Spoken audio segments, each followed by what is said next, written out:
আমরা আলোচনা করতেছিলাম ইউসুফ আলাইহিস সালাতু ওয়াস সালাম নিজে মিশরের বাদশার থেকে ক্ষমতা চেয়ে নিয়েছিলেন, পদ চেয়ে নিয়েছিলেন।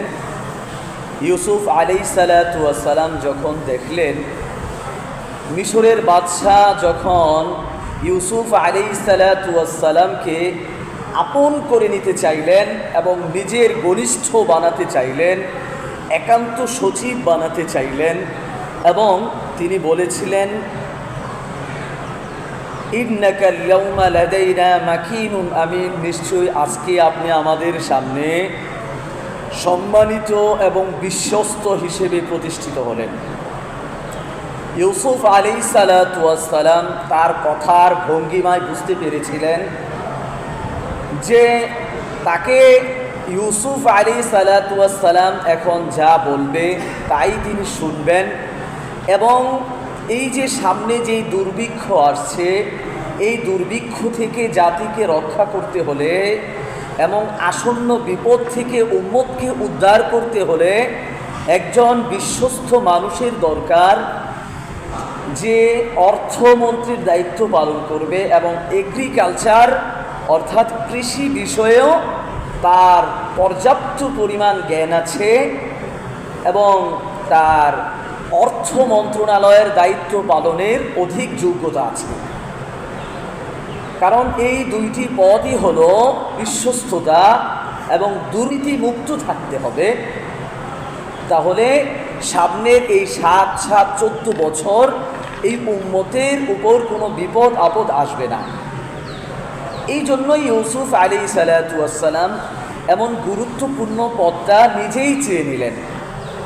তিনি বললেন قال اجعلني على خزائن الأرض إني حفيظ عليم, আমাকে এই রাষ্ট্রের অর্থ মন্ত্রণালয়ের দায়িত্ব এবং কৃষি মন্ত্রণালয়ের দায়িত্ব আপনি আমার উপর ন্যস্ত করেন। ইন্নী হাফিজুন আলিম, নিশ্চয় আমি এই মন্ত্রণালয়ের দায়িত্ব পালন করতে, তার যথার্থ হক আদায় করতে আমি সচেষ্ট হব এবং আমার মাধ্যমেই এই দুইটা বিষয় এবং রাষ্ট্রের আমানতদারিতা রক্ষা পাবে। ইউসুফ আলাইহিস সালাতু ওয়াস সালাম বলে দিলেন। তো ইউসুফ আলাইহিস সালাতু ওয়াস সালাম এখানে ক্ষমতা চেয়ে নিয়েছিলেন। রাসূলুল্লাহ সাল্লাল্লাহু আলাইহি ওয়াসাল্লাম বলেন আন আব্দুর রহমান ইবনে সামুরাহ قال قال لي رسول الله صلى الله عليه وسلم يا عبد الرحمن لا تسأل الإمارة فإنك إن أوتيتها عن مسألة وكلت إليها। হযরত আব্দুর রহমান ইবনে সামুরা রাদিয়াল্লাহু তাআলা আনহু বলেন যে রাসূলুল্লাহ সাল্লাল্লাহু আলাইহি ওয়াসাল্লাম আমাকে বলেছেন যে হে আব্দুর রহমান, তুমি কখনো নিজের ক্ষমতা চেয়ে নিও না, তুমি কখনো কোনো পদ চেয়ে নিও না। কেননা ফাইন্নাকা ইন উতিতাহা আন মাসআলাতিন, কেননা তুমি যখন ক্ষমতাটা চেয়ে নিবে, পদটা চেয়ে নিবে, উকিলতা ইলাইহা, তাহলে তোমাকে ওই কাজের প্রতি স্থ করে দেওয়া হবে। তুমি এটা পালন করতে সামর্থ্য রাখবে না, তুমি সমস্যার মধ্যে পড়ে যাবে।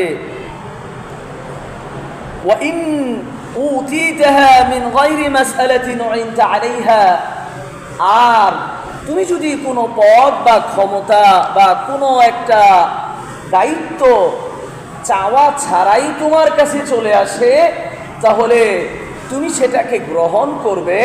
তবে মনে রেখো, তুমি যদি আল্লাহর নাম নিয়ে গ্রহণ করে ফেলো, তুমি যদি আল্লাহর উপর তাওয়াক্কুল করে ওই পথটাকে তুমি আল্লাহর পথ পরিচালিত করার জন্য সেই পথটাকে গ্রহণ করো, তবে তুমি সাহায্যপ্রাপ্ত হবে। এটা রাসূলুল্লাহ সাল্লাল্লাহু আলাইহি ওয়াসাল্লাম বলেছেন। এই জন্যই মুফতিয়ান একরাম বলেন যে কোনো পদ বা ক্ষমতা চেয়ে নেওয়া জায়েজ নাই। আপনি মসজিদের সভাপতি হবেন, মসজিদের মোতাওয়ালি হবেন, মসজিদের কেশিয়ার হবেন, আপনি এলাকার কোনো একটা দায়িত্বশীল হবেন, আপনি বিচারপতি হবেন, তাহলে আপনি সেটা নিজের পক্ষ থেকে চাওয়ার দরকার নেই। আপনাকে যদি এলাকার মানুষ মনে করে যে না এই লোকটা বিশ্বস্ত, এই লোকটা ভালো, তাকে দায়িত্ব দিলে সে ভালোভাবে পালন করবে, তাহলে আপনার উপর তারা ন্যস্ত করবে, আপনাকে দায়িত্বশীল করবে। এখন যদি লোকেরা আপনাকে দায়িত্বশীল করে দেয়, তাহলে আপনি এখানে আল্লাহর পক্ষ থেকে নুসরাত আপনার কাছে আসবে, আল্লাহ আপনাকে সাহায্য করবে, আপনার এই কাজ সমাধান করতে সহজ হয়ে যাবে। এই জন্যই এই হাদিসটি এসেছে।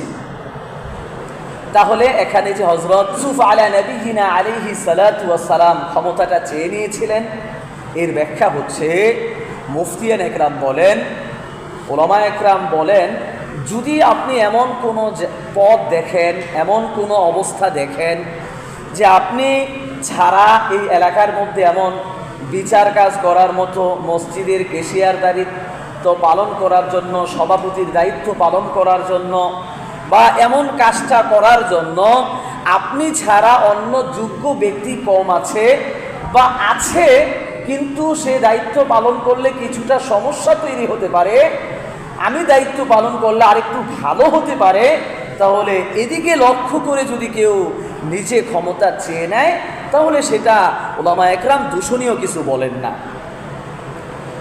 তাহলে এই জন্যই হযরত ইউসুফ আলা নবিয়িনা আলাইহিস সালাতু ওয়াস সালাম মিশরের বাদশার থেকে, ওই রাষ্ট্রপতির কাছ থেকে তিনি এই এগ্রিকালচার মিনিস্টার এবং ইকোনমিক মিনিস্টারের দায়িত্ব নিজে চেয়ে নিয়েছিলেন।